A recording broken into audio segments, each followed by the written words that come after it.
muitas ainda aguardando. Então, dessa vez nós temos aí caminhos para resguardar os direitos humanos aos povos indígenas no Brasil do século XXI. O que vocês acharam desse tema? Complicado de falar. Complicado. Alguém já tinha escrito alguma coisa parecida para algum Eu ou já. a respeito dos indígenas? Foi mais ou menos o mesmo tema. Uhum.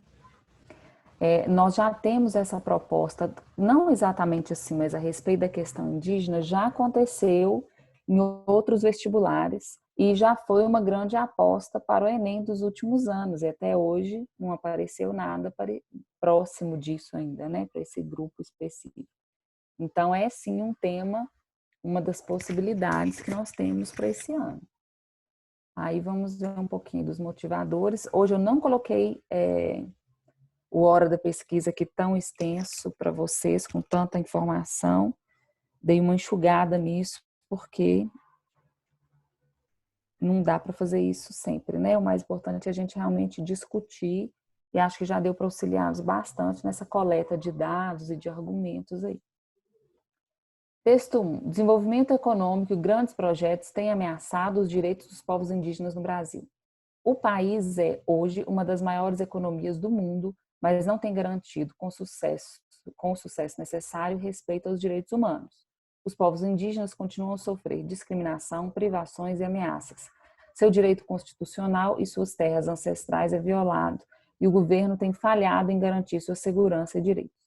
O governo deve assegurar que qualquer projeto de desenvolvimento que tenha impacto sobre as comunidades indígenas seja feito com consentimento delas. Qualquer decisão sobre construção de represas hidrelétricas, barragens, oleodutos, estradas, atividade mineradora extrativa que tem impacto sobre a comunidade indígena. Eu não pus no modo.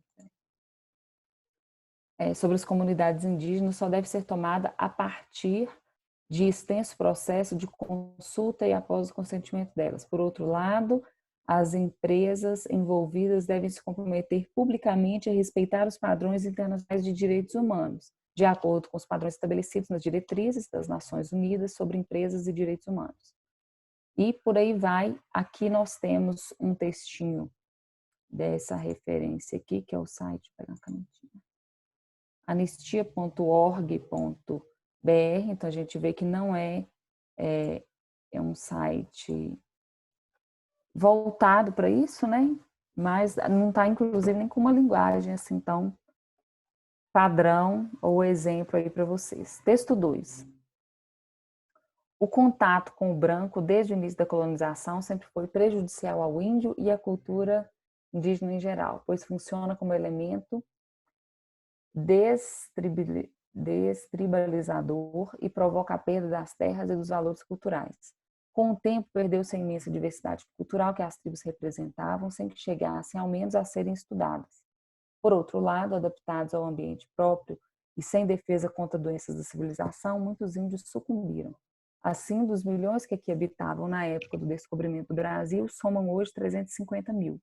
Foram 500 anos onde houve escravidão, catequização, miscigenação e dizimação. Qualquer coisa que se diga sobre os índios do Brasil será pouco. A dívida do branco civilizado para com o indígena é alta e pesada demais, mas um fator é positivo e devemos nos orgulhar dele. Um estudo recente do geneticista brasileiro Sérgio Danilo Pena mostrou que 70% dos brasileiros que se dizem brancos têm índios ou negros entre seus antepassados. Ou seja, a maioria de nós tem sangue mestiço. Se não justifica, pelo menos o peso da nossa consciência se torna mais leve, pois somos um povo que traz no sangue a herança das minorias ou indígenas ou negra. E aí, por último, tinha essa chargezinha para vocês pensarem a respeito aí da questão dos negros. Primeira coisa que nós observamos aqui no texto, tem que tomar um cuidado com essa proposta, com esses textos motivadores, porque eles já são muito opinativos. No caso desse 2 aqui, principalmente, olha como que eu percebo a opinião. Sempre foi prejudicial à cultura indígena em geral. Ah, Samantha, mas isso é verdade. É verdade, mas não deixa de ser uma opinião. Tá? A gente tem que concordar, mas a gente tem que perceber que alguns elementos, esses chamados modalizadores, o sempre aqui é muito forte, e em geral também para expressar essa opinião. Então, cuidado com isso, porque é um tema que eu acredito que você vai precisar muito de história, de trazer essa construção a partir de referências históricas.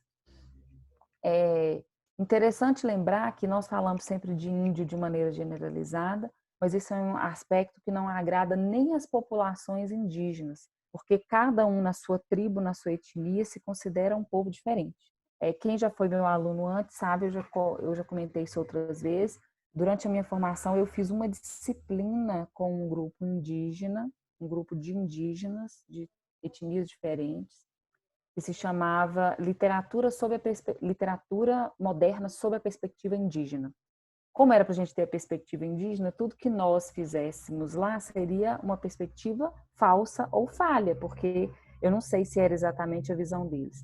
Então, eles foram convidados a frequentar essa aula na UFMG, alguns representantes. Aí a gente tinha um representante de Machacali, um de Pataxó, um de Chacriabá, e tinha mais uma etnia que eu não lembro, me fugiu o nome agora.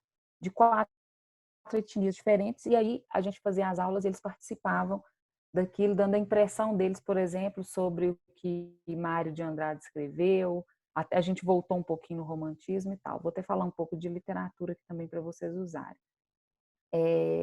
Mas eles, de fato, eles se sentem muito, muito invadidos e que tiveram tudo muito perdido. Agora, a questão voltem aqui no tema para a gente lembrar. Você tem que propor caminhos, isso aqui, né, é muito comum os temas iniciarem com essa palavra, para que você pense na sua proposta de intervenção. Para resguardar direitos humanos aos povos indígenas. Então, aqui também é chave pensar a questão dos direitos humanos e os povos indígenas no século XXI, situados aqui nesse contexto de Brasil. Uma coisa interessante que nós temos pensar na questão cultural deles é importantíssimo. Citar algum de exemplo, se você conhecer, senão vai ter que fazer pesquisa a respeito disso. Mas existem alguns conflitos em relação à cultura indígena e as questões culturais. Por exemplo, em relação a infanticídio. Nós ainda temos no Brasil grupos indígenas que praticam o infanticídio. Isso faz parte da cultura deles quando, por exemplo, nascem gêmeos. Nós temos algumas tribos que consideram que a alma foi dividida entre o bem e o mal. Então, um nasceu o bem, o outro nasceu o mal. Como eles não sabem qual é o bem e qual é o mal, eles acabam matando os dois. Então, nós ainda temos registros de culturas que cometem esse tipo. E aí você entra no conflito da questão dos direitos humanos. É o mesmo caso para indígenas deficientes, as crianças que vão apresentando, né, algum tipo de deficiência. Também ainda tem essa cultura de sacrifício.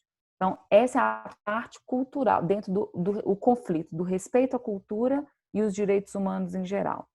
Agora, em relação ao que está principalmente nessa charge aqui, alguém gostaria de participar? Quer falar qual é a construção crítica presente aqui nessa charge, gente?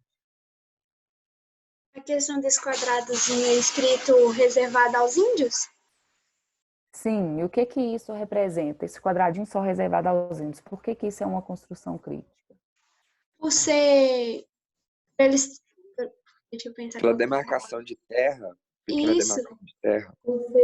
Por uma divisão desigual, né? Se fosse uma esmola. Uhum. Como se fosse latifundiário lá no fundo.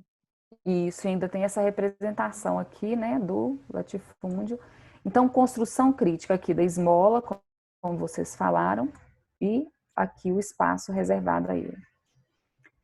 A outra questão é essa em relação às terras. Imagina que originalmente a terra é dele, era toda dele. E nós, enquanto população, eu fico muito incomodada de falar disso como nós, porque eu não me sinto a europeia invasora, eu me sinto parte desse povo miscigenado que está aqui no Brasil hoje. Mas pensando dessa maneira, se nós seguimos muito mais a cultura europeia, nós continuamos reproduzindo muitas das falhas deles, né? Mas nós, então, enquanto esses povos, ocupamos toda a terra que era deles e queremos deixar um pequeno espaço reservado e uma esmolinha para que ele consiga, então, sobreviver. Se eu penso nisso aqui, eu também estou ferindo o direito humano desse cidadão, que a cultura dele não é restrita a um espaço demarcado. Né? Vocês concordam comigo? Inclusive porque eles tinham lutas e conflitos de expansão territorial, e ele demarca o espaço da tribo dele, qual é o espaço que nós vamos usar, mas isso não era decidido por leis, principalmente por leis de outras culturas. Isso era resolvido entre eles. Então, a questão da demarcação, e aí dentro da legalidade do Brasil, a maior dificuldade que nós temos é em relação a isso, em relação a esses espaços. É o que tinha aqui no texto 1 também, quando fala a respeito desse crescimento econômico e da dificuldade, porque para que esse crescimento aconteça, a gente faz tudo isso aqui. Construção de represa, hidrelétrica, barragem, oleoduto, estrada. E aí a gente não tem pensado com tanta frequência no que está e no que não está sendo preservado em relação... Só um minutinho, gente, tem uma pessoa desesperada aqui.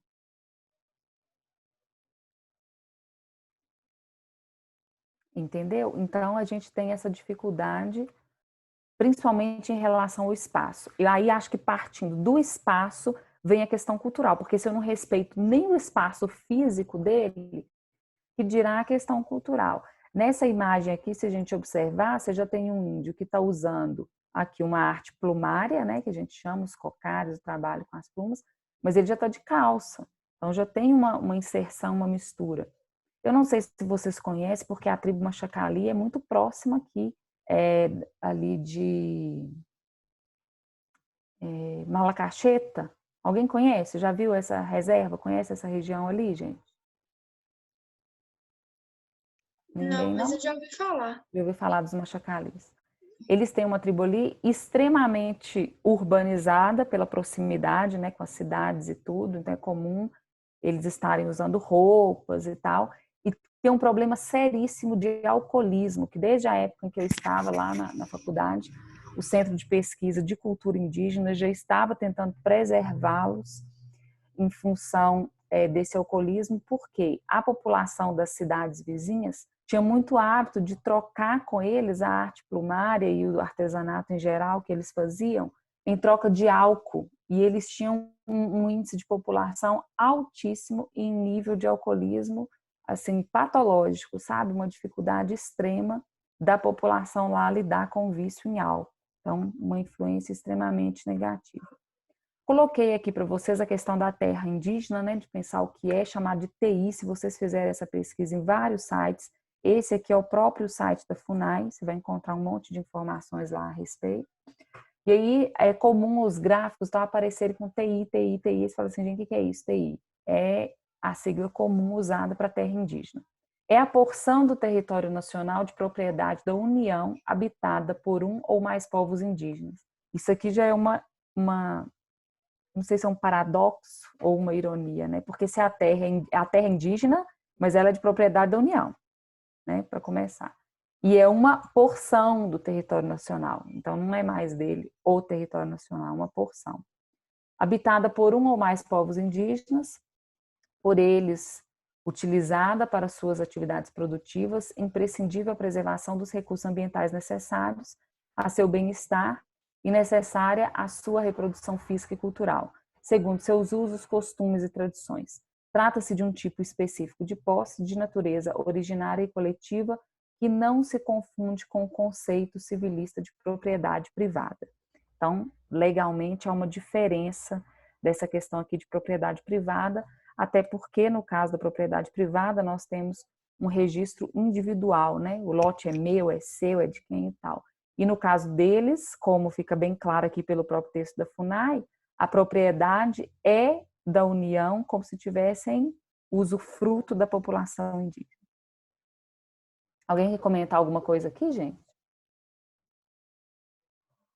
Ô, Samantha, Sim.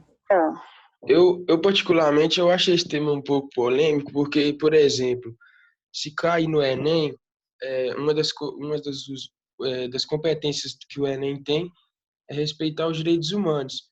E existem muitas pessoas que acham que os direitos no Brasil, pelos índios, é um pouco exagerado. Então, Se a pessoa argumentar nesse quesito de que é um pouco exagerado, ele poderia zerar a prova do Enem, porque é relacionado aos direitos humanos? Odu, isso aí é muito variável, sabe? Eu acho que você tem que ser muito prudente na hora de argumentar. Exatamente. Ferir os direitos humanos, como você disse, é algo que leva ao zero. Então, eu acho complicado você argumentar nessa linha. Se você ficar atento a essa preservação cultural, sabe aquela coisa de pisar em ovos? Tomar cuidado com aquilo que você está dizendo? É o tipo de tema que você precisa ter esse cuidado. Do mesmo jeito que foi o tema da questão religiosa. Entendeu? Você precisa tomar esse cuidado. Porque é isso que é ser intolerante, né? É a pessoa que vai em um extremo ou outro. O respeito a todos, a todas as culturas, ele precisa acontecer sem que eu viole direitos humanos em função disso. Porque quais são os direitos para todos? Esses direitos têm que ser preservados. E aí eu tenho que pensar nas questões culturais específicas sobre ele. Por isso que eu acho que é uma boa argumentar partindo aqui do espaço físico, da questão das terras indígenas, e depois ir para a área das questões culturais. Se você não quiser entrar nesse mérito, como eu expliquei a respeito do infanticídio, não tem nem necessidade. Você consegue fazer todo o texto sem argumentar a respeito disso, para evitar mais conflitos aí na sua redação. Mais alguém? Ô, Samantha, Hum, eu posso argumentar em cima desse site que você falou da FUNAI, que vai ser, pode. no caso, a Fundação Nacional do Índio. Eu posso falar que, porque o dever é assegurar os direitos dos índios, né? Só Uhum. que, na maioria das vezes, não é efetivo. Então, posso falar que existe, mas que não é efetivo no Brasil? Pode, isso aí você pode dizer, porque é inclusive muito comum no Brasil, né? Os direitos já existem, a lei existe, um órgão responsável existe. Mas será que de fato isso é cumprido? E como que a questão da terra chega na questão cultural? Imagina que esse povo tem um espaço que ele precisa para poder trabalhar e realizar suas atividades. Se eu começo a restringir esse espaço, os aspectos culturais para ele, por exemplo, se ele tem um espaço em que ele faz uma cerimônia, que comumente essa cerimônia é afastada do lugar de habitação, uma cerimônia como tem tribos que fazem cerimônias exclusivas para os homens, marca da primeira batalha, do início da puberdade enquanto guerreiro. Então nós temos essas questões polêmicas que têm a ver com espaço. Para ele, os homens precisariam ficar num ambiente afastado, as mulheres também, e nós estamos restringindo o espaço dele. Então, restringindo o espaço físico, eu também estou restringindo a questão cultural. Né? E aí a gente entra em outros conflitos. A gente não só... Isso é um tema que tem tanta informação, mas tanta. Não só indígenas brasileiros, só a título de curiosidade, exemplificação aqui. Vocês já devem ter ouvido falar de culturas de tribos africanas, e essas, os direitos humanos, a ONU já tem interferido, a OMS e tal, porque o índice de infecção das meninas era altíssimo. Tinha se não estiver enganada, é na Etiópia mesmo, uma cultura que cortava o clitóris das meninas, a gilete numa cerimônia antes do casamento, porque as meninas não teriam direito ao prazer. Então acontecia isso. Uma outra de uma cultura indígena, uma das tribos brasileiras, tem uma cerimônia de arrancar os cabelos nas mãos, assim, as outras mulheres mais velhas vão arrancando muito cabelo das meninas com as mãos no início da puberdade, porque é uma simbologia para saber se ela suporta as dores do parto. Então, um marco. Então, aí a gente entra nesse conflito, a questão que eu acho mais conflituosa é isso. A que ponto os direitos humanos vai permitir que a cultura siga o seu padrão, ou ele pode interferir se está violando a vida? Se, por exemplo, muitas dessas meninas estão morrendo, né? Então, até que ponto essa preservação da cultura pode interferir? Esse é que é o ponto mais polêmico, que você pode pensar em argumentar ou não. Aqui eu coloquei um infográfico mesmo para vocês verem, é desse instituto aqui, ó, Instituto Socioambiental, tá? A referência está aqui embaixo, que mostra aí pra gente. Não tem, eu achei até engraçado, tem nenhuma referência aqui em Minas Gerais, e nós temos muitas etnias, no mínimo Só que eu lembro de estudo linguístico dentro da FMG, fazendo análise de gramática, transcrição de língua, grupo de estudo de línguas indígenas envolvidos com isso, tinha 26 etnias em estudo na UFG, só em estudo linguístico, dentro de Minas. Então, imagine o que nós temos de população aí, né? Então, vários, tá vendo aqui a referenciazinha do TI, né? E aqui uma legendazinha para você conseguir, que é quando tem em identificação, ainda está identificando como TI, já foi identificada, já foi declarada e já foi homologada. Quando está em verdinho, esse homologada que está resolvido, né? Entrou em exercício, é daquele povo ali mesmo a reserva. Nessa referência que nós temos aqui, dê uma olhada aí para vocês verem. Vocês estão vendo alguma em verdinho de acordo com essa legenda? Não. Não. Nenhuma, né, gente? Significa que não tem nenhuma terra ainda definida, homologada, bateu o martelo, fechou, é aquilo ali mesmo efetivo que é deles. Então, nós temos já muitas declaradas, como está aqui, que já é a parte final do processo, né? O início começa nesse vermelho escuro, em identificação, depois identificada, depois declarada e, por fim, homologada. Então, todo esse processo ainda está em andamento no país, com certeza nos outros estados aqui nós temos mais, não são só essas referências.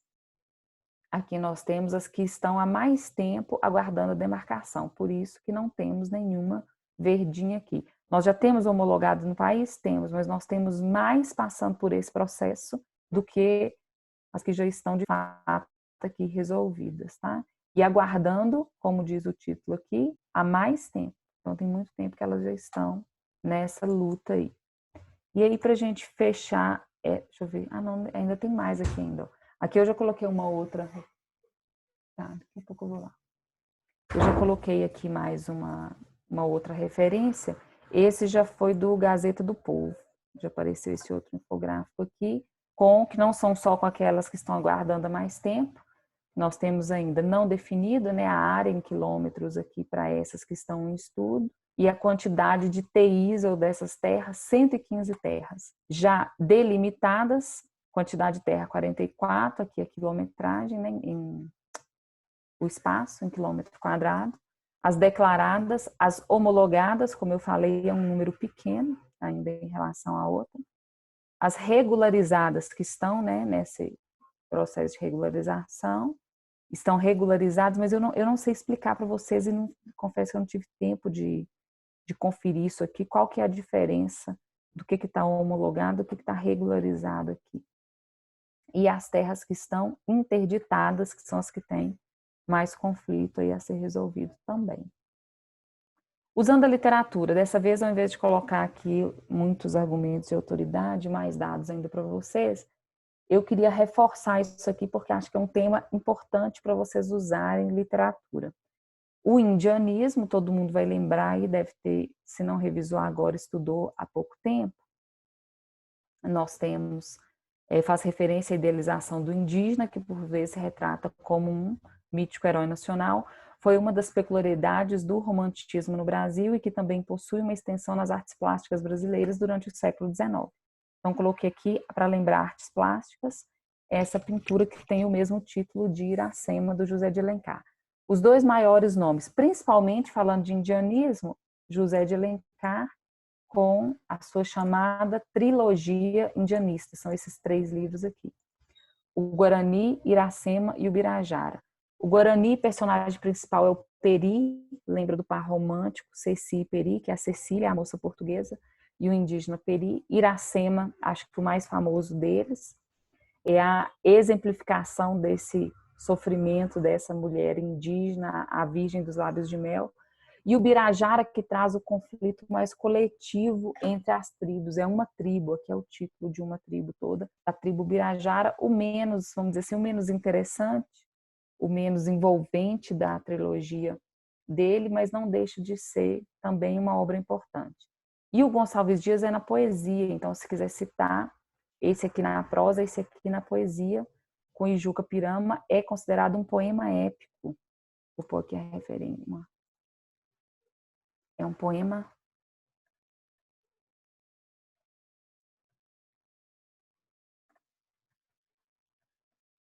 É um poema épico indianista. E aqui embaixo a gente tem a trilogia na prosa ou no romance, que eu acho também muito Ô, interessante vocês Samantha, usarem. Ou você mostrando aí o romantismo brasileiro, na hora que eu fiz a redação, nem lembrei dessa parte indianista. Aí que eu fiz, eu citei foi o Oswald de Andrade, que eu lembrei mais do modernismo. Você acha que tem muito problema? não, eu ia falar aqui na sequência do modernismo, porque eu acho que para usar argumento literário, por que eu acho legal? Porque, primeiro, quem corrige sua redação é formado em letras. Então, é um argumento que, se você conseguir construir bem, ele domina bem para fazer a análise e ver que você conseguiu encaixar isso com o tema. O primeiro momento que a gente fala muito de indianismo, sem dúvida, é no romantismo brasileiro. Mas vocês podem, por exemplo, citar a Carta de Caminha, as primeiras referências às populações indígenas, voltando aí na literatura de informação, aí já é quinhentismo brasileiro, né, início dos anos 1500. E você pode ir mais à frente no modernismo com essa desconstrução da idealização. Aí eu indicaria vocês citarem Macunaíma, do Mário de Andrade, com a construção do anti-herói, aquela visão de Macunaíma, né, enquanto anti-herói, e do Oswald também, em Pau-Brasil, é um livro dele que tem muitas referências a essa população indígena, mas lembrar que no modernismo a construção do herói é desfeita, é trabalhada a ideia de anti-herói, a idealização cai por terra, e eles fazem isso de uma maneira extremamente crítica, e pode citar o Manifesto Antropofágico, né, quando ele... Eu coloquei o caso do modernismo do Oswald de Andrade, que eles tentavam resguardar, digamos assim, recordar a cultura brasileira do índio, essas coisas assim. Só que o preconceito e a urbanização foi coisas que atrapalharam, digamos assim, a resguardar, né? Que nem fala no tema. Uhum. Não, excelente, pode sim. É uma ótima referência, até nas artes plásticas, gente. Se você lembrar lá da Bapuru, da Tarsila do Amaral, é uma referência. O que significa Bapuru? É uma palavra indígena que significa o homem que come carne, que come gente, referência à antropofagia, algumas culturas. Eles tentaram fazer esse resgate, até um tema, às vezes, difícil para se entender na literatura, por isso. O que tem a ver antropofagia, se alimentar de carne humana, canibalismo, com a literatura?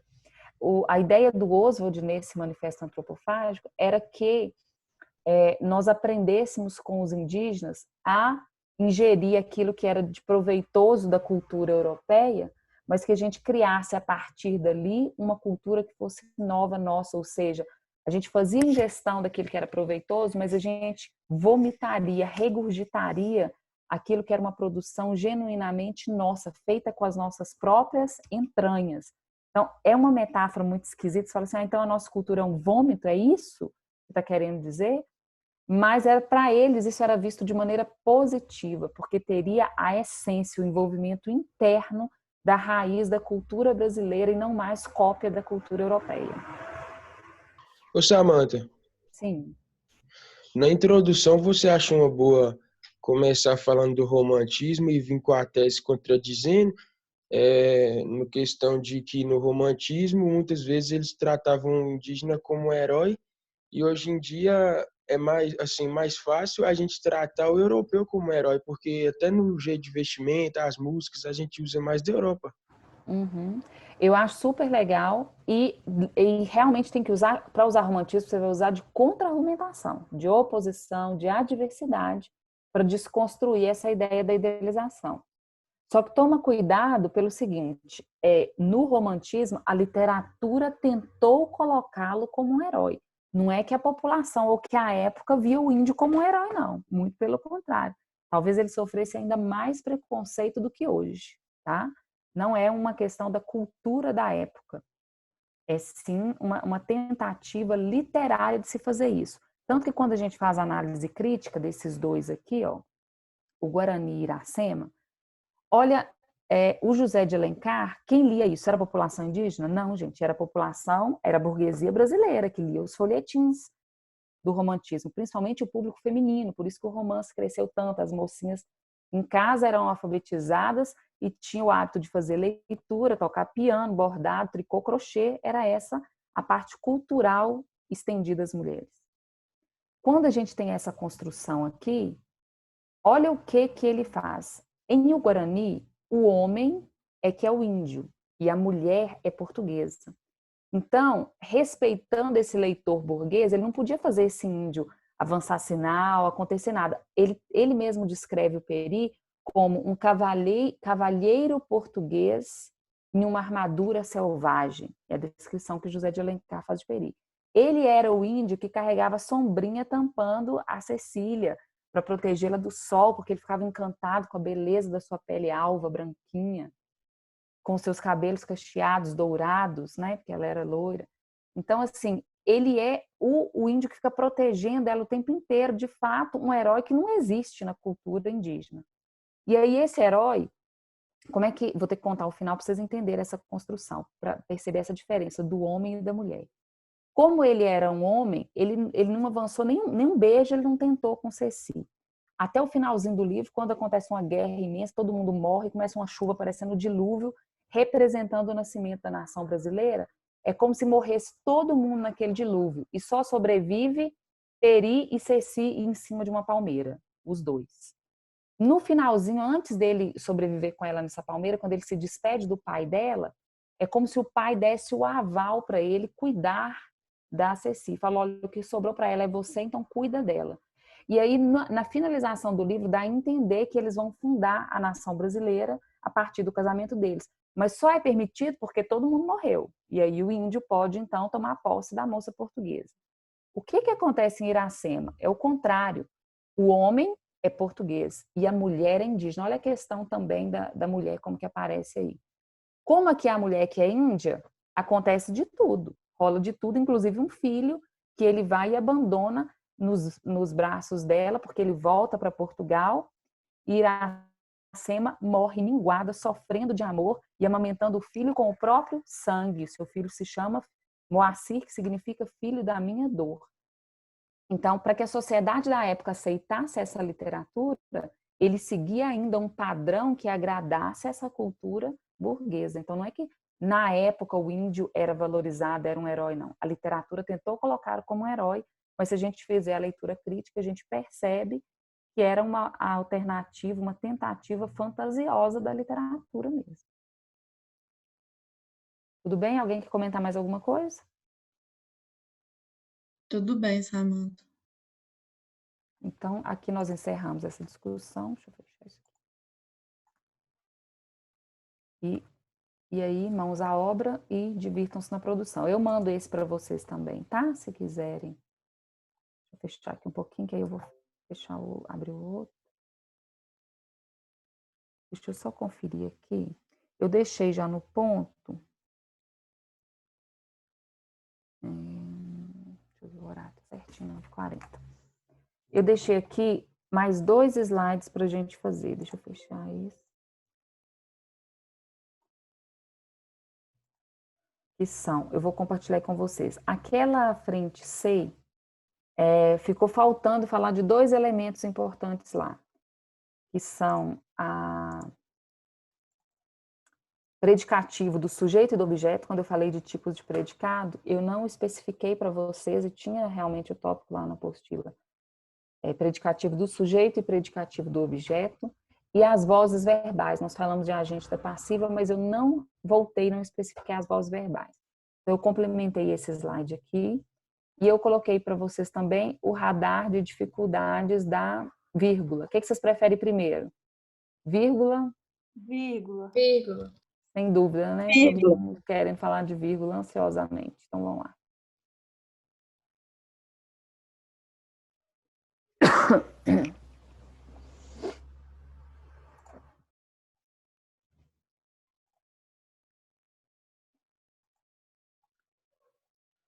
Tá visualizando aí, né? Sim. Então, radar de dificuldades, vamos falar mais um pouquinho sobre as vírgulas, ver se a gente resolve isso aí. Primeiro, só para a gente ilustrar, a vírgula é muito trabalhada nos textos de humor, para que a gente pense a respeito da importância dela na construção de sentido do texto. Ela é essencial para a construção de sentido do texto. Então, circulou alguns anos atrás, quando Dilma ainda era presidente do Brasil, não vai ter Copa, uma vírgula, não vai ter Copa. Quando eu coloco uma vírgula aqui, o que mudou nessa frase, gente? Porque ela está falando. Uma é afirmando e a outra é negando. Exatamente. Caso contrário, né? A primeira é negando, não vai ter copa. Na segunda, quando eu ponho a vírgula, não, vai ter copa. Aqui eu estou afirmando que vai ter copa sim. Então ela tem esse poder. De início, vamos ver 5 regrinhas simples aqui para ver se vai esclarecendo as coisas aí. Para isolar certas expressões exemplificativas. Então, toda vez que eu vou fazer exemplificação, eu preciso lembrar. Com essas expressões aqui, olha, além disso, por exemplo, isto é, ou seja, a saber, aliás, ou melhor, ou antes, com efeito, a meu ver, por assim dizer, por outro lado, pode aparecer ali também, entretanto, no entanto, por isso, logo. Esse é o caso que vocês usam no início da frase, no iniciozinho das construções de vocês. Você precisa colocar uma vírgula logo depois desse conectivo inicial. Iniciei o período, eu preciso separar. Ah, Samantha, mas o meu conectivo não é conjunção. Ele é adjunto adverbial. Por exemplo, certamente, primeiramente, vai colocar a vírgula do mesmo jeito. Iniciou o período, fez a conexão, precisa colocar a vírgula depois. Se for usar no meio do período, precisa estar entre vírgulas, qualquer uma dessas expressões aqui. Uma dúvida muito recorrente é essa aqui, ó, antes das conjunções, principalmente as de adversidade. Se aqui está falando que é antes, é porque é no decorrer da frase, tá? Depois, mais à frente, aqui tem exemplo. Espera aí.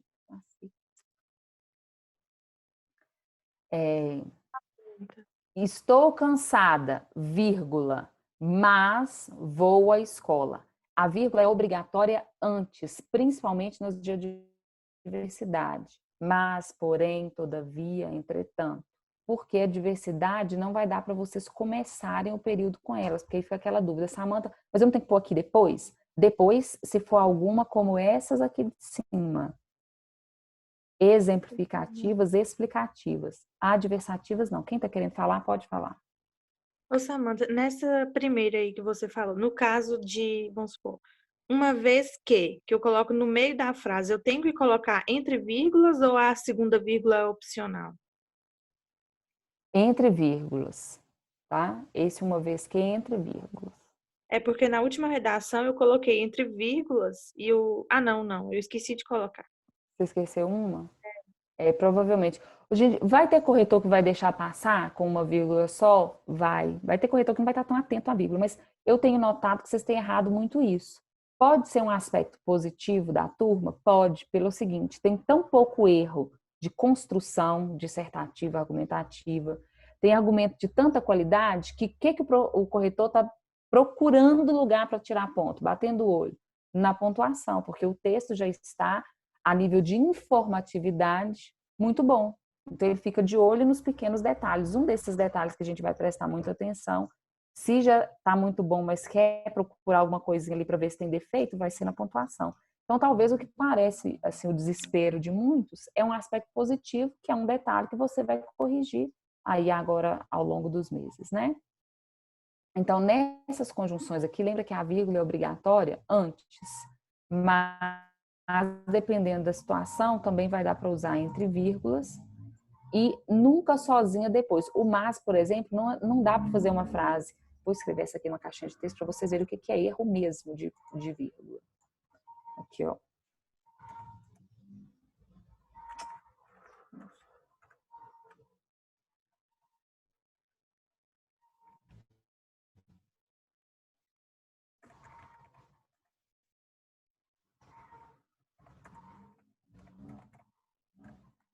Esse aqui é o uso correto, tá? Tá certinho. Se eu fizer assim, ó.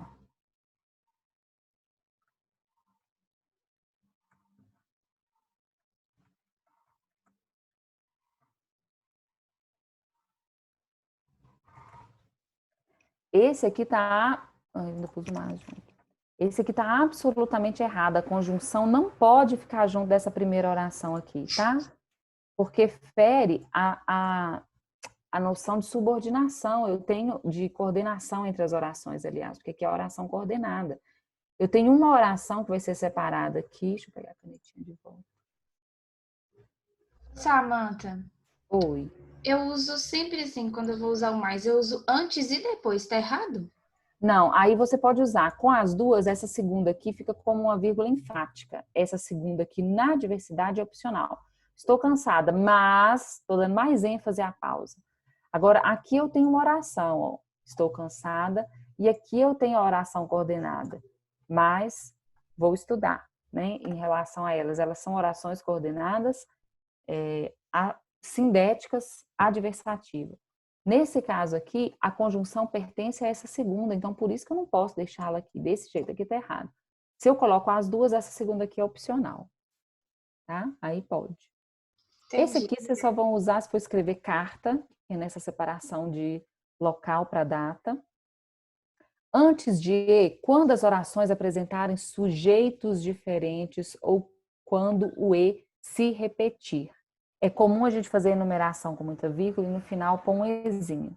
Só se esse e estiver se repetindo com muita frequência é que você vai usar a vírgula ou se tiver sujeito diferente, tá? Presta atenção porque aí ele vai ser uma conjunção, por isso que admite, olha.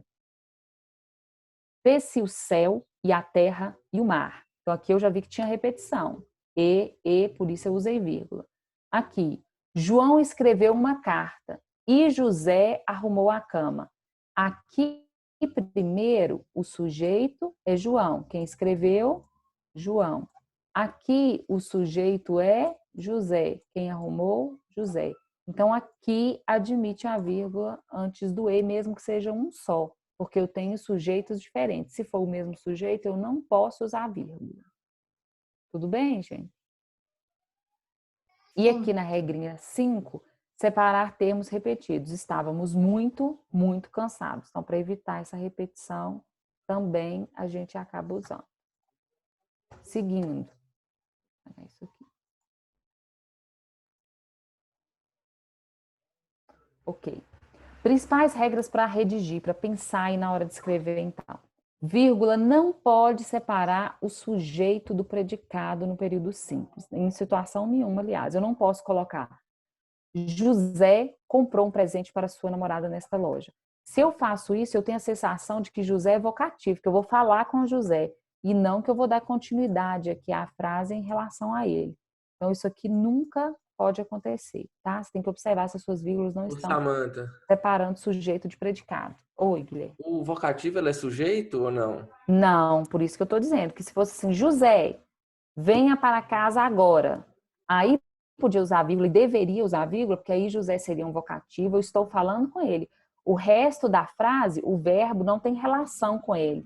Quando eu falo venha para casa, ele não é sujeito do verbo venha, entendeu? Tanto que o verbo está no imperativo.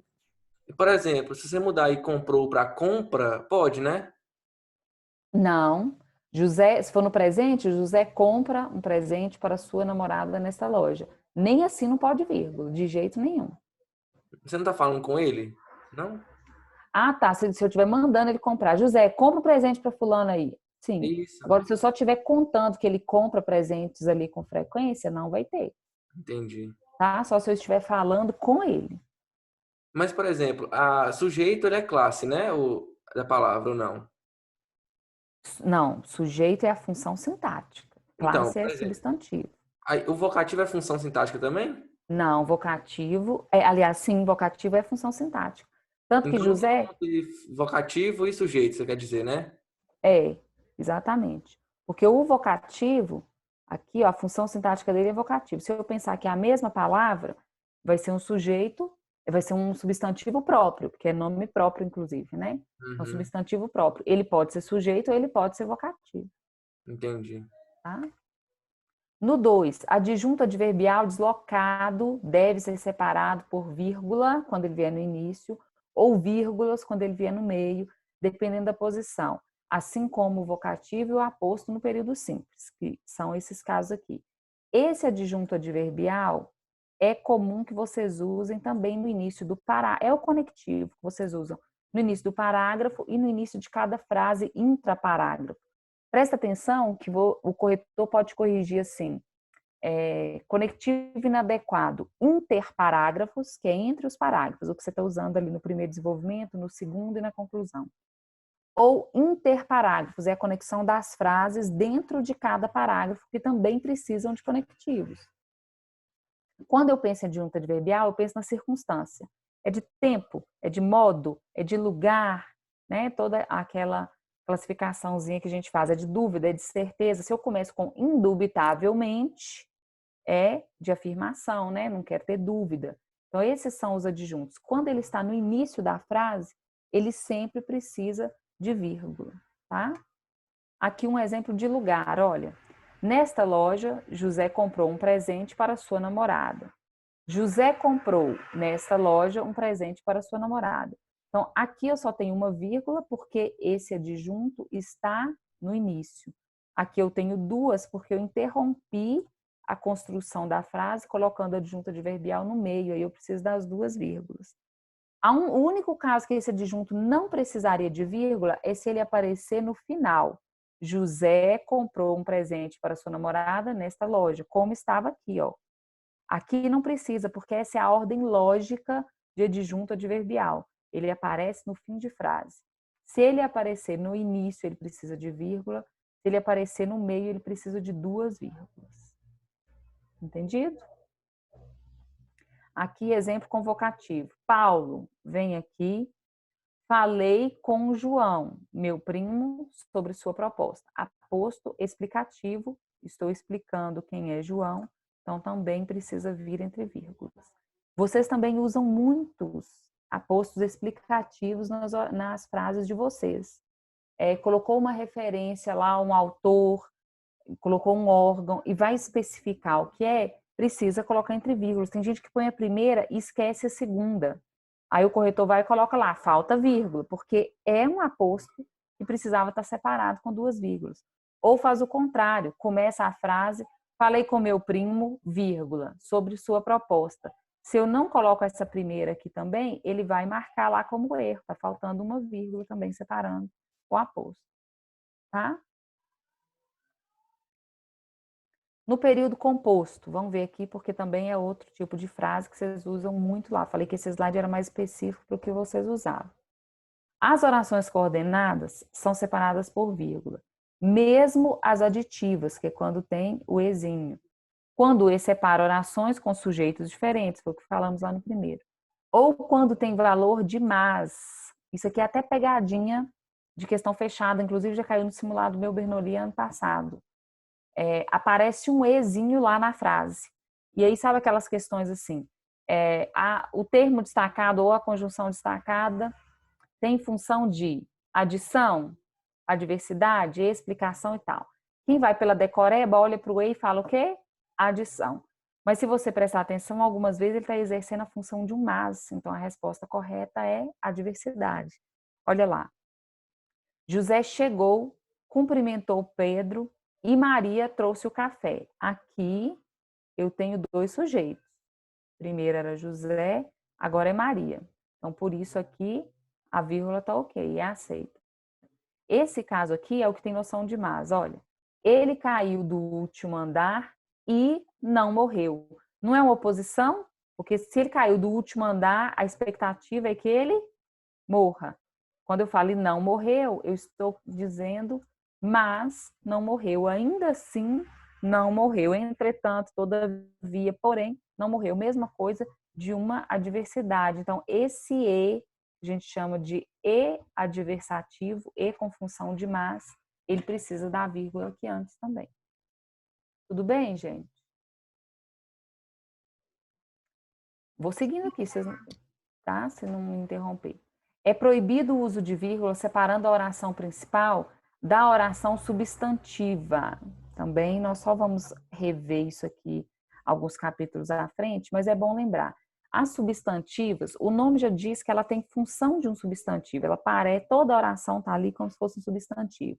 E são elas que nós classificamos com as funções sintáticas. Então, quando ela tem função de objeto direto, eu chamo de oração subordinada substantiva objetiva direta.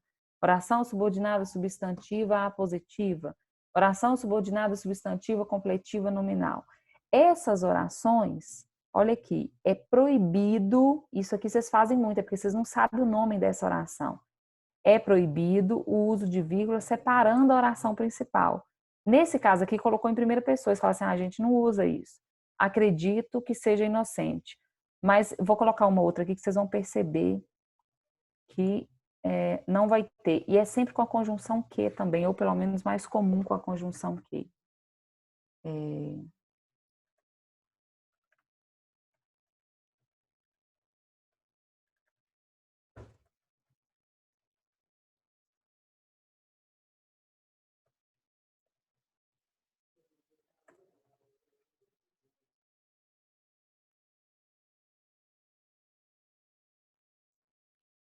Sei lá, como se fosse construir para qualquer coisa lá. Isso aqui está absolutamente errado. A população era certeza, olha o que eu escrevi, certeza. Pura certeza, tá, gente? A população teve a certeza de que o fato tal. Eu não posso... Eu não posso ali, de maneira alguma, usar essa vírgula aqui, ó. Tá? Errada. Porque essa é uma oração subordinada substantiva, completiva nominal. A oração completa, toda essa oração que vem aqui, que começa com de que, completa o sentido da palavra certeza. Então, ela tem função de complemento nominal.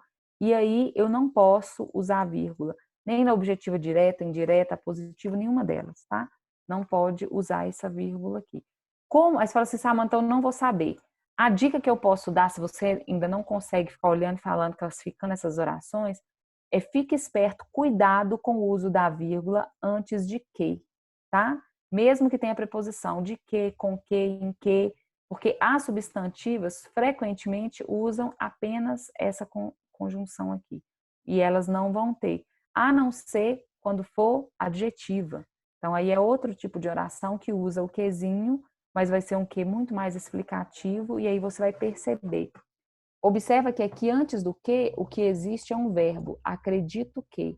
Então, nesse caso aqui, inclusive, ela é chamada de objetiva direta, porque tem um verbo, não tem preposição aqui, ela se liga diretamente ao verbo, o que se liga diretamente ao verbo. Ela é chamada de objetiva direta. E aí não pode ter vírgula em nenhuma dessas, tá? Nas adverbiais, a vírgula é obrigatória se a oração subordinada vier antecedida ou intercalada à principal. Como a zona rural apresenta inúmeros problemas, vírgula, o homem não consegue se fixar no campo. Você tem uma sensação de inversão aqui. Se você prestar atenção, você tem aqui, né, não sabe do como, do a não. A conjunçãozinha como. Como serve para fazer comparação, para fazer conformidade. Então, a gente vê que é parte das adverbiais. Nesse caso, eu não tenho a sensação de que aqui eu estou começando uma nova oração, inclusive com o sujeito aqui, o homem não consegue se fixar. Toda vez que você tiver essa sensação, se eu fizer o texto aqui direto, fica muito estranho. Inúmeros problemas, o homem, fica parecendo que eu estou dando uma continuidade que não existe. Aqui eu preciso muito dessa vírgula, porque isso aqui é um novo sujeito que apareceu, tá? Então, nesse caso... Oi. Quando eu uso, por exemplo, visto que, aí eu uso sempre a vírgula antes e depois. Só que teve uma redação minha que eles colocaram como errado. Eu tenho que ver a frase, porque se tiver no início de frase, você só vai usar uma depois. Visto que... Não, que aí você vai começar outra frase lá. Quando está no meio, você tem duas possibilidades. Se ela estiver criando uma oração coordenada, você vai poder fazer isso que você fez sim, usar as duas vírgulas. Se não for, o que vem depois aí do que, pode estar criando uma relação como essa aqui, ó. O que eu não acredito que vai acontecer, tá? Então, eu acho que pode ter sido erro do corretor. Depois você me mostra essa frase para a gente ver. Porque os próprios corretores têm muitas dúvidas em relação a isso aqui, gente. Não é uma coisa simples e fácil mesmo para todo mundo ficar gravando o tempo inteiro, não. Ou porque ele decora de um jeito e toda vez ele corta sem observar o tipo de relação que está fazendo aquela frase. Eu não posso decorar a expressão isolada, eu tenho que pensar na relação que está sendo construída lá. Né? Entendi, Samanta. Obrigada. De nada. Olha, o homem, já que a zona rural apresenta inúmeros problemas, não consegue se fixar no campo. Tá vendo que aqui essa oração aqui está intercalada, ó. Tanto que eu posso mudá-la aqui de lugar e falar: o homem não consegue se fixar no campo. O homem, já que a zona rural apresenta inúmeros problemas, essa é uma outra, aqui com uma outra conjunção, outro tipo de ligação que eu resolvi fazer. Mas aí é essencial colocar essa e essa aqui quando eu fizer a retomada na oração principal. Porque o problema é usar uma das duas e esquecer a outra. Fica mais estranho ainda, o seu período fica mais Ô, comprometido Samanta, ainda. Oi. deixa eu te perguntar. Na minha redação, eu coloquei assim, por exemplo, o Ministério da Educação, juntamente com as escolas, o juntamente tem que ser entre vírgula?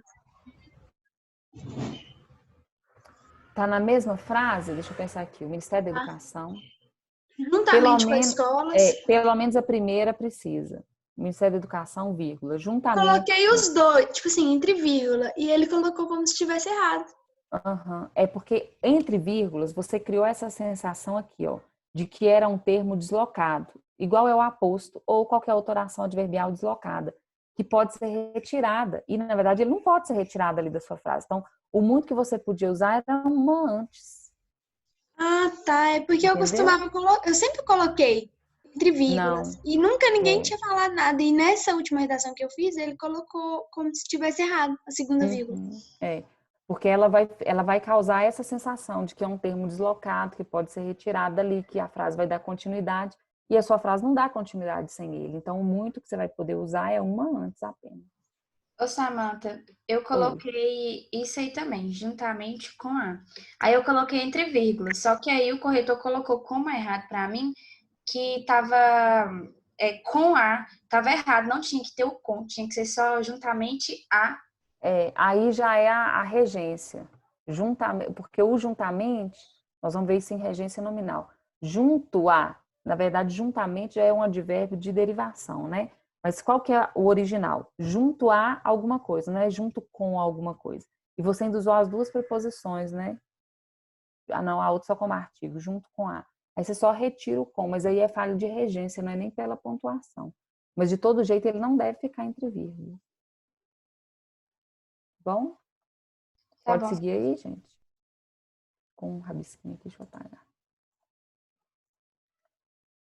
Nas adjetivas, deixa eu apagar isso aqui primeiro. Adjetivas, o nome também me diz já o que ela vai ter função de um adjetivo. Então, essa é fácil de identificar, porque antes do quezinho, imediatamente antes, você vai ter um substantivo. Tá? Então, essa é a mais fácil de visualizar. Nas adjetivas, orações introduzidas por pronomes relativos, a vírgula separa somente orações explicativas. Quem lembrar aí da gramática, vai relembrar que nós só temos dois tipos de adjetiva, restritiva e explicativa. E o que diferencia uma da outra é exatamente a vírgula. Se ela é restritiva, é sem vírgula. Se ela é explicativa, é com vírgulas. Acho que eu já até falei isso com vocês no início também, quando a gente está falando do pronome relativo, que lembra daquele outro capítulo ainda presencial? Olha lá. As florestas, que são reservas naturais, devem ser preservadas. A afirmação que são reservas naturais não altera a informação contida em as florestas devem ser preservadas, ou seja, a oração principal não necessita da subordinada para ser verdade. Já as restritivas não podem ser separadas por vírgulas, pois elas são necessárias para que a oração principal seja verdadeira. Numa prova, as questões que são difíceis devem ser deixadas para depois, porque aqui se eu coloco entre vírgulas, olha, se eu fizer isso aqui, eu estou dizendo que todas as questões da prova têm que ser deixadas para depois. Porque quando eu coloco entre vírgulas, eu transformo em explicativa. Se é explicativa, tudo isso que estaria aqui é explicação sobre como são essas questões. Numa prova, as questões que são difíceis devem ser deixadas para depois. Então, não é esse efeito que o autor deseja. Ele quer que você faça fáceis e medianas primeiro, difíceis por último. Então, por isso que aqui a oração tem que ser restritiva. Na minha redação também, eu coloquei assim, eu tenho mania de terminar um período e começar, visto que. Aí, quando eu coloco visto que, eu coloquei vírgula. E aí ele disse que estava errado. O visto que, você só vai usar a vírgula antes. Foi pergunta que já surgiu aí também. Não. O Brasil passa por uma situação difícil, vírgula, visto que a população tal, tal, tal, tal. Você não vai usar a vírgula depois dele, você vai usar só antes se ele estiver no meio da frase. Ah, tá. É porque eu usei como meio que um conectivo, né? Eu achei que depois do conectivo eu tinha que colocar. Você iniciou a frase com visto que? Sim. Não, então aí você pode usar. Aí E ele foi colocou como se estivesse errada. desde que você comece com um novo sujeito lá, entendeu? Eu tenho que ver sua frase para ver se está certinho. Se você usou como aquele conectivo inicial, visto que, vírgula, a situação do país é alarmante, tal, tal, Eu tal. coloquei, tipo assim, visto que as empresas estão explicando o porquê daquilo, entendeu? Uhum, sim. Aí você, deixa eu ler sua frase, depois você me manda pelo WhatsApp uma fotinha do trechinho assim para eu ver se foi o corretor que errou, Tá bom. tá? Essas daqui, gente, como depende do sentido, o cuidado que você tem que ter é não usar uma vírgula só. Se você colocar só a primeira aqui ou só a segunda, o período vai ser marcado como errado, você vai perder ponto na competência 1 por vírgula. Então, precisa acontecer as duas. Parece um aposto também, tá vendo? Ó? Só que é uma oração. Por quê? Porque tem verbo aqui dentro. Aposto não tem verbo dentro dele. A não ser quando é a chamada oração apositiva. Então, é uma oração que faz uma explicação sobre um substantivo que vem antes. Mesma coisa aqui, é uma oração, traz aqui uma restrição sobre o substantivo que vem antes. Algumas frases dá para a gente fazer as duas coisas, restritiva e explicativa. Tem frase que não dá, ela essencialmente precisa ser restritiva ou explicativa. Tinha algumas questões aqui para a gente fazer também, não sei o que vocês preferem, que a gente faça junto aqui, ou mando o slide para vocês, depois a gente tira dúvida para terminar o outro de gramática. O que vocês preferem? Eu prefiro fazer agora. Fazer agora? Eu também. Vamos lá, então. Vamos ver aí, porque dá para fixar um pouquinho, né, no uso prático. Das redações abaixo, assinale a que não está pontuada corretamente. Então, nós estamos procurando a que tem erro, falha nessa pontuação. Aqui não está legal. Os candidatos em fila aguardavam ansiosos o resultado do concurso. Certo ou errado? Certo? Certo. Certo. Esse em fila aqui, não me dá uma noção de modo? De que modo que eles aguardavam? Em fila. Então, lembrei de advérbio, adjunto adverbial, deslocado, tem que estar certinho aqui entre vírgulas. Por que deslocado? Porque eu podia ter começado com ele aqui em fila, com uma vírgula só, ou podia ter colocado no final. Os candidatos aguardavam ansioso o resultado do concurso em fila. Aí não precisava de vírgula, tá? Em fila, os candidatos aguardavam ansioso o resultado do concurso.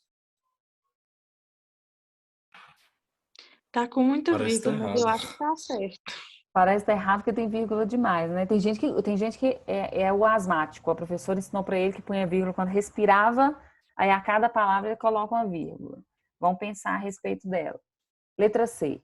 Ansiosos, os candidatos aguardavam, em fila, o resultado do concurso. Acho que tá certo. Eu acho que tá certo. Certo, né? Eu preservei aqui o sujeito com o verbo, ó, os candidatos aguardavam. Tem o mesmo caso daqui, deslocado.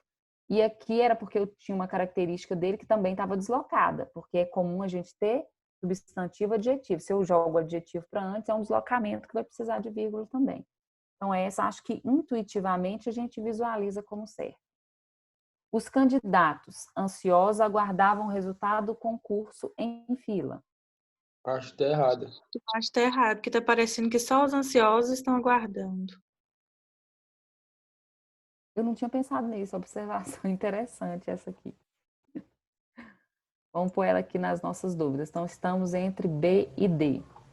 Os candidatos aguardavam ansiosos, em fila, o resultado do concurso. Tá certo. Eu acho que tá certo. Certa também. Só tenho o meu adjunto adverbial aqui, deslocadinho, também bem parecida com a letra A. E aí, fiquei com dúvida, então, nessas duas. Isso é questão de concurso público, gente. Por isso que questão de concurso é sacana. Essa vírgula aqui é opcional. Ela pode ou não aparecer, porque ele já está na posição ideal de adjunto adverbial, que é no finalzinho de frase. Então, ela é opcional. Mas se ela é opcional, eu posso dizer que ela está errada? Não. Mas o Não. sentido da frase aí não tá estranho, não, Samantha. Porque tá parecendo que só Depois os que você candidatos ansiosos estão aguardando. Depois que você falou, eu fiquei pensando nisso. Podia gerar questão de ambiguidade, de outras situações, mas eu não posso afirmar que essa vírgula está errada, entendeu? Porque o enunciado está só pedindo sobre pontuação. Se fosse sobre sentido, a gente entrava até com recurso, porque há uma alteração de sentido aqui, ou pelo menos me deixa duvidosa. Mas eu não posso, quanto à pontuação, ela não tem erro. Então, por eliminação, eu já marcaria a letra B, mas se eu prestar atenção, eu tenho um problema que é grave aqui de vírgula. Separou o sujeito do predicado. Então, essa é a vírgula problema aqui da letra B, tá? Se não tivesse nenhuma dessas outras aqui, aparecer só com essa vírgula aqui, em fila os candidatos, vírgula, aguardavam ansiosos o resultado do concurso, só com essa vírgula a frase já estaria errada. Porque ela separa sujeito de predicado, ou Ô, sujeito do Samantha, verbo, para ficar mais evidente para você. mas as outras vírgulas também estão erradas? Não, as outras podem, tá? Porque aqui eu vou estar com ele no início, pode. Aqui eu vou ter a característica do candidato isolada dele também, que não está pertinho aqui do substantivo. E aí eu isolo entre vírgulas. Então, essas duas aqui têm relação com ansiosos. E essa primeira com o adjunto adverbial. Entendido? Ô, Samantha, Hum. essa primeira aí, ela é adjetiva, a letra A? Adjetiva, como assim? A classificação da oração? Oração adjetiva é? Deixa eu classificar aqui para vocês. Não, é um período simples, só tem um verbo. É por Aí a causa que gente eu não pensei que classifica. tem em fila aí seria explicativo, não? Não tem aquele negócio de entre vírgulas ser explicativo? Não, mas esse em fila é só o modo. Então, é um adjunto adverbial de modo. Entendi. Entendeu? E aí a gente não fica classificando a oração, se é explicativa, se é conclusiva, se é adversativa, porque eu não tenho aqui período composto. A classificação das orações é dentro do período composto. Aqui eu só tenho um verbo, que é aguardável. Então, eu tenho um período simples. E o negócio lá é que entre vírgulas você está excluindo, né? Ou não? Sim, se for no sentido de oração adjetiva ou de aposto, está excluindo. Está excluindo assim, pode ser eliminado facilmente. Você percebe que a oração se completa no que vem depois. Entendi. Tá?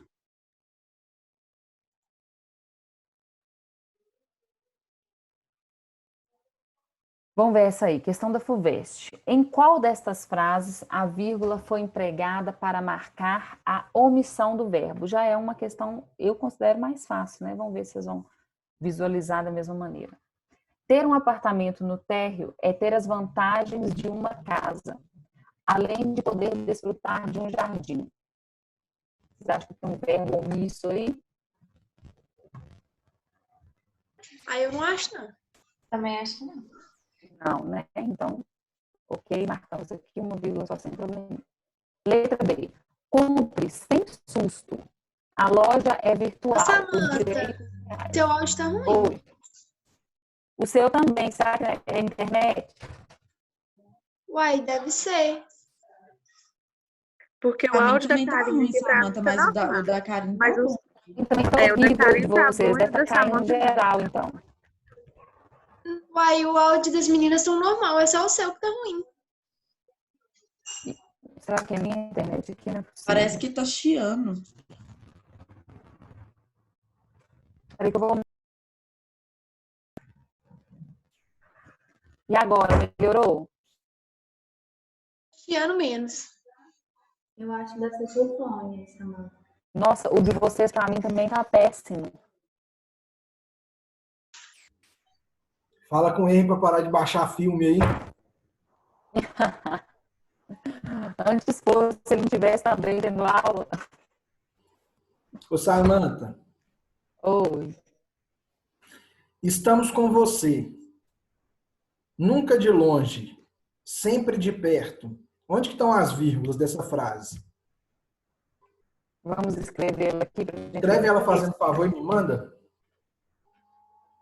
A Leve penteou o cabelo, milagre, gente. Tá assim, gente, que gracinha. Estamos com vocês. Estamos Com vocês. com...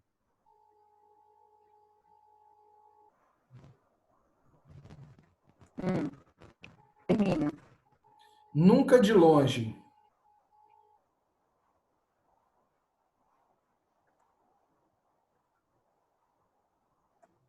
E Sempre de perto.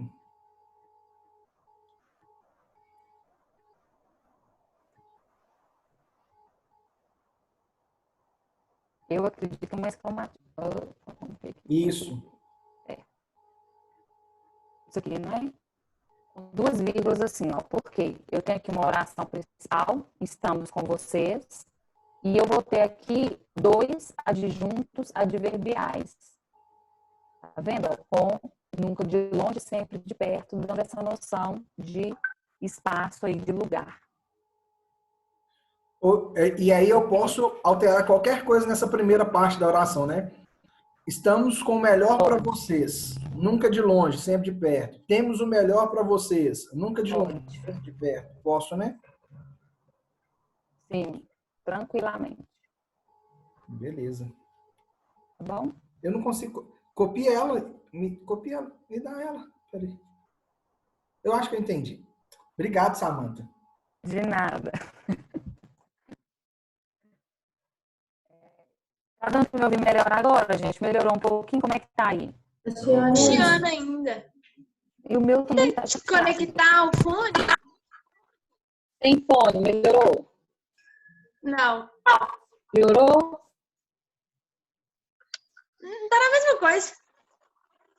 Aqui, você também tá com robô aqui pra mim. Voz de mecânica, robô. Estou encerrando aqui, são só 4 questões, vamos ver se a gente consegue finalizar. Eu vou marcando aqui, vou descrevendo para vocês, qualquer dúvida chama aqui no chat. Compra sem susto, a loja virtual, os direitos reais. O que vocês acham dessa? Eu acho que tá faltando alguma coisa, porque a frase tá esquisita. Tá esquisito, né? Então vamos deixar aqui na dúvida, porque pediu omissão de um verbo. Letra C. Para quem não conhece o mercado financeiro, procuramos usar uma linguagem livre do economês. Olha como não podia ser essa. Você falou que é a vírgula empregada para marcar a omissão de um verbo. Nesse caso, o verbo está aqui, não está? E a vírgula está do lado dele. Então, está certinho. Vou eliminar essa aqui também. Letra D. A sensação é de estar perdido. Você não vai encontrar. Tem vírgula, até que você não vai encontrar, até que nem tinha vírgula, né? Não vai encontrar ninguém no Jalapão, mas vai ver a natureza intocada. Vocês acham que tem algum verbo escondido, omisso aí? Eu acho que não. Também não, porque aqui eu tenho, antes aqui substantivo, depois eu tenho a diversidade e tenho mais aqui do mesmo jeito. Então, minha vírgula aqui está ok. Eliminei também. Essa é a informação mais importante para a preservação da água. Sabendo usar, não vai faltar. Eu já tinha o verbo aqui também, a vírgula em sequência. Então, não tem verbo omisso. Só podia ser onde? Letra B. Mas qual o verbo que está omisso, gente? Mas, por exemplo, tá assim, ó, sabendo usar, não vai faltar. Por exemplo, faltar o quê? Não seria água, não? Não teria que ter água aqui, não? Eu entendo que você fica com uma dúvida no sentido da construção dessa frase, porque aqui nós pegamos slogans, frases de campanha isoladas. O vestibular pegou frases isoladas e colocou. Mas você entende que se você está analisando a vírgula, fica atenta que a vírgula, ela está sendo usada para ocupar o espaço de um verbo que foi omitido? Não. Então, mesmo que você tenha essa sensação de falta de completude do sentido, não é essa a questão em relação à vírgula. Entendeu? Entendi. E vamos voltar, olha. Porque fui por eliminação, mas vamos confirmar que é essa opção. Compre sem susto, a loja é virtual. Os direitos, qual que é o verbo que está omisso? Mas... É real? São reais? são reais, é isso aí, ó. Então, essa vírgulazinha aqui está sendo usada para substituir o são. Isso em figura de linguagem é o que a No gente caso, se chama eu tivesse o são na frase, eu não precisaria colocar a vírgula. exatamente. Se você tivesse o são, você não usaria a vírgula. Entendi? E aí, olha aqui, já de interessante, vamos pegar a rebarba para entender o uso do ponto e vírgula. Aqui era obrigatório o uso da vírgula, porque eu estou substituindo o verbo por ela numa zeugma ou uma elipse. Lembrando que zeugma é esse subtipo de elipse que o verbo já apareceu antes e eu vou omiti-lo aqui. Para não ficar duas vírgulas no mesmo status de igualdade, sempre está fazendo duas coisas diferentes, foi usado aqui ponto e vírgula para depois usar essa vírgula, então, que é obrigatório. Ok? A diferença do ponto e vírgula para vírgula. Lembra que ele é uma pausa maior que a vírgula, mas menor que o ponto. E você só vai usá-lo se já tiver esgotado a sua possibilidade de usar a vírgula. A vírgula é sempre prioridade em relação ao ponto e vírgula. Por isso que você pode Quantas vírgulas eu posso usar numa oração? Não, eu dou um exemplo em sala, assim, deixa eu pôr uma caixinha de texto para vocês. Não é por quantidade, é pela questão qualitativa das vírgulas. Ó, eu sempre coloco essa frasinha que eu acho legal para lembrar, quer ver?